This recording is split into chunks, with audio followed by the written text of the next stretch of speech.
Good morning. Happy second Monday of Advent. It is Monday, December 11th.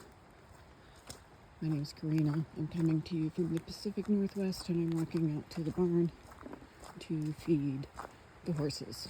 I think it stopped raining, maybe. Still seems a little drippy out. It's hard to tell in the dark, but we're supposed to get a dry spell. It rained all day yesterday. It was kind of a drizzle, not really a rain. So let's check out the creek here. It's flowing pretty fast. And the upstream side, it's still in the bank, so that's good. Definitely well below the culvert.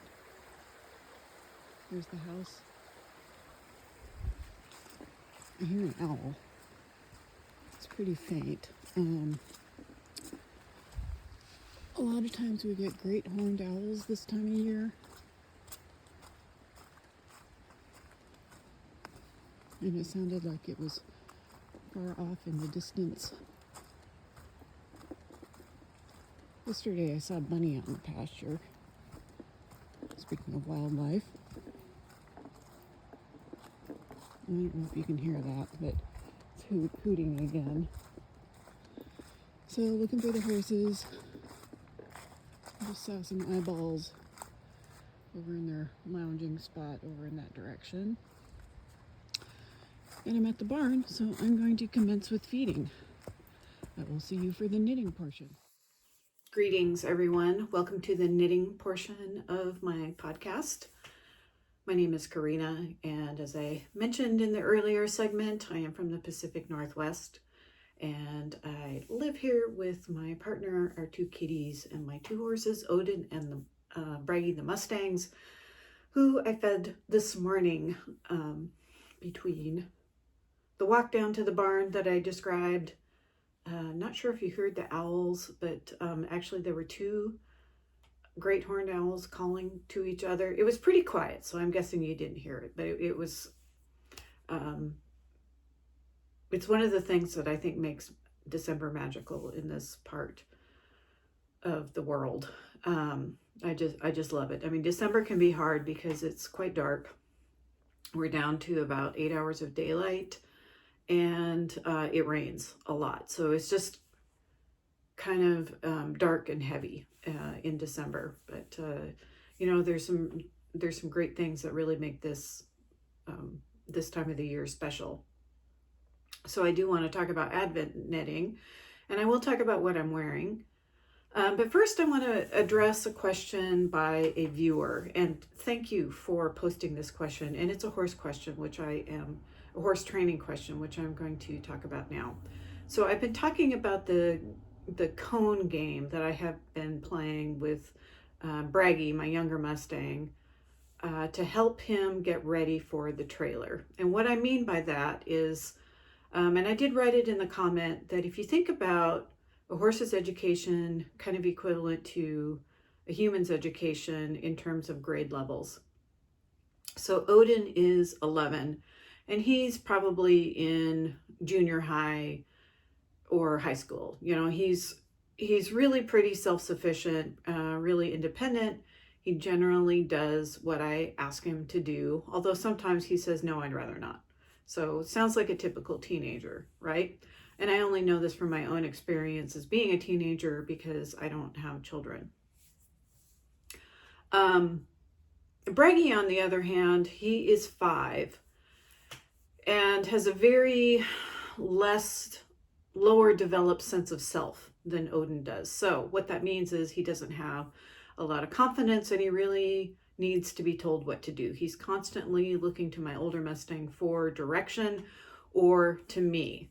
And he gets nervous pretty easily. So in his education, so the things that we want domestic horses to be able to do, ideally, is to have good manners around feeding time, around any veterinary care that's needed, around any farrier care, so in other words, hoof trimming and stuff like that. And we also want to be able to take them places.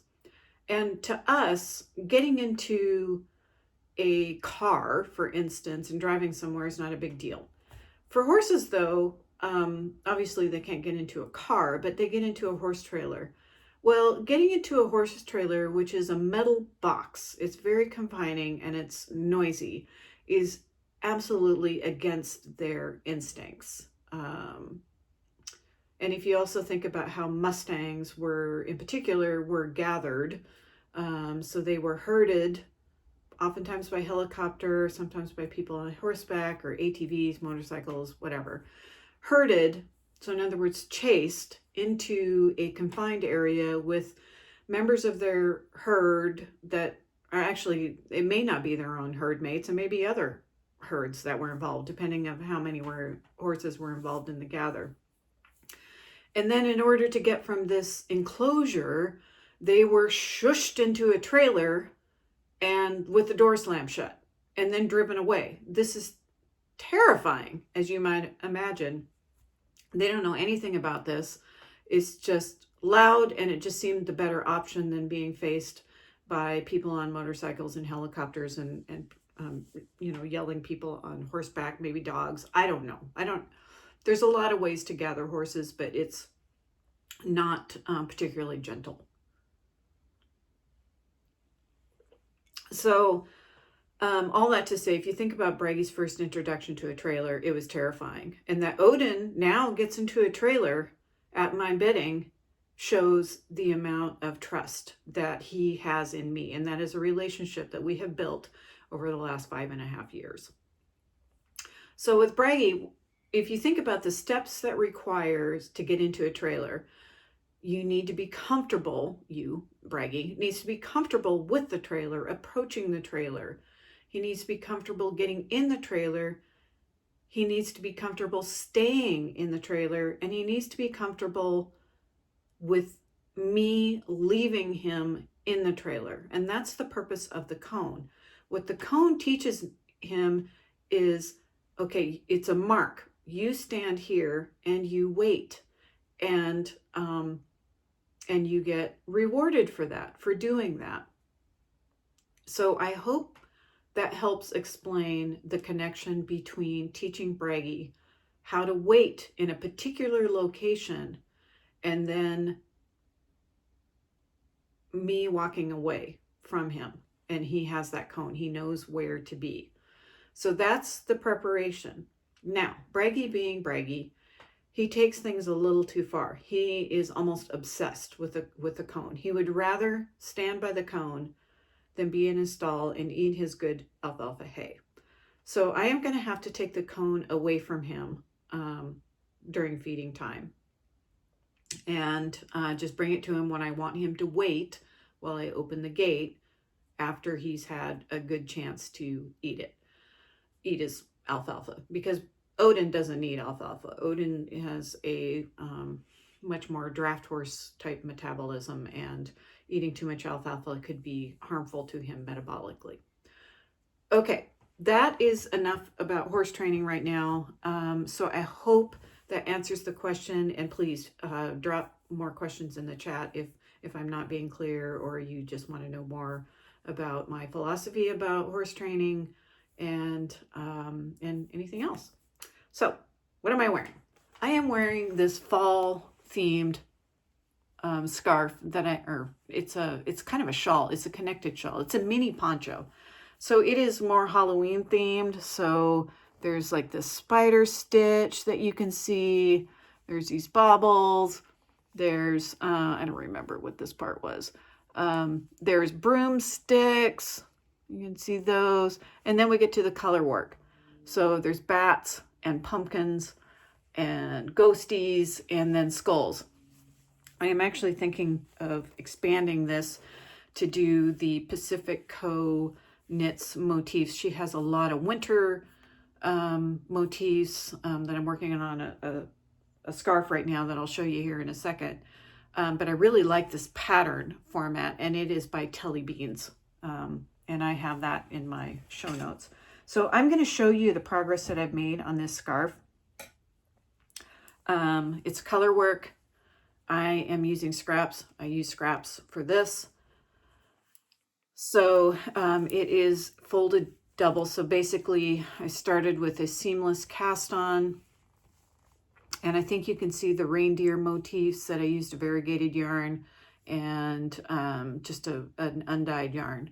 And then this motif is doing kind of the opposite. I'm using the variegated yarn for the background, and then the undyed for the motifs. And I haven't got very far.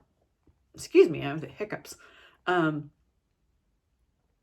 So I will show you that as I make more progress, but the idea of the scarf, they're supposed to be like 700 rounds, so it's going to be quite a long scarf. You could think of it maybe as an infinity cowl if I sewed the ends together, but I'm just going to make it a scarf as the pattern is written. And it's just basically lines of motifs after motifs. So I want to make a poncho out of this. So I'm kind of thinking of using this pattern with these motifs. Again, I'm using mostly scrap yarn, although the main color is an undyed skein that I got from Polka Dot Creek in an Advent. So that is that.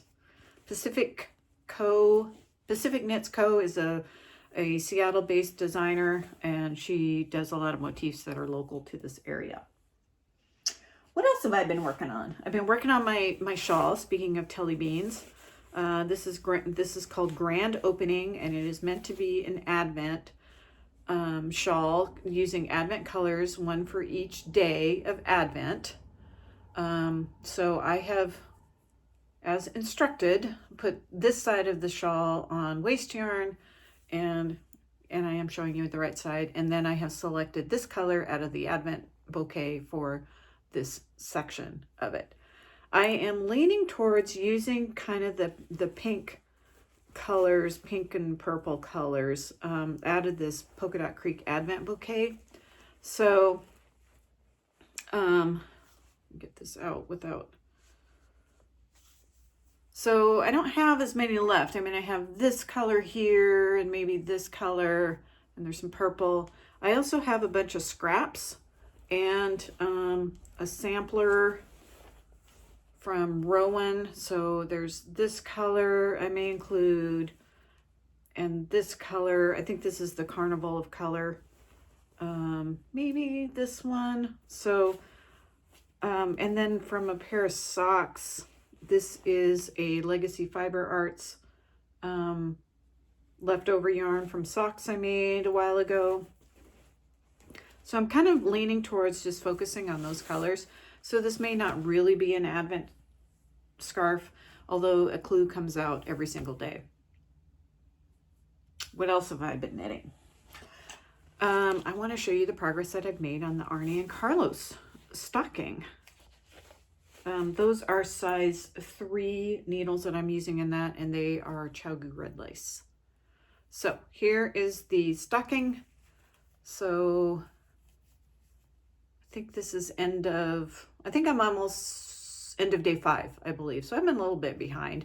I don't know that I'm going to get this done for this Christmas. Sorry about that. Get all the yarn out of the way so you can see the motifs. So very pretty Christmas pattern. This was supposed to be a seamless cast on, but it looks like I twisted a couple of stitches, but I don't have to wear it, so I kind of don't care. I am using Jadawoo red lace. These are US size 4, and then I don't know if you can see this little stocking stitch marker, and I got that from the row 1 monthly subscription that no longer. I canceled that subscription service. So that is the knitting. I'm still working on the Bakery Bears, the K. Jones Nutcracker themed socks. Started the heel flap this morning on one of the socks. So The pattern, the next clue will be released on Wednesday, so I will hopefully have both socks done, the heel flap section done for that. So that is that as far as the knitting goes. Oh, just drinking I'm just drinking warm water because I've already had my tea. I think that's it for today. So happy 11th day of Vlogmas, and I will see you tomorrow.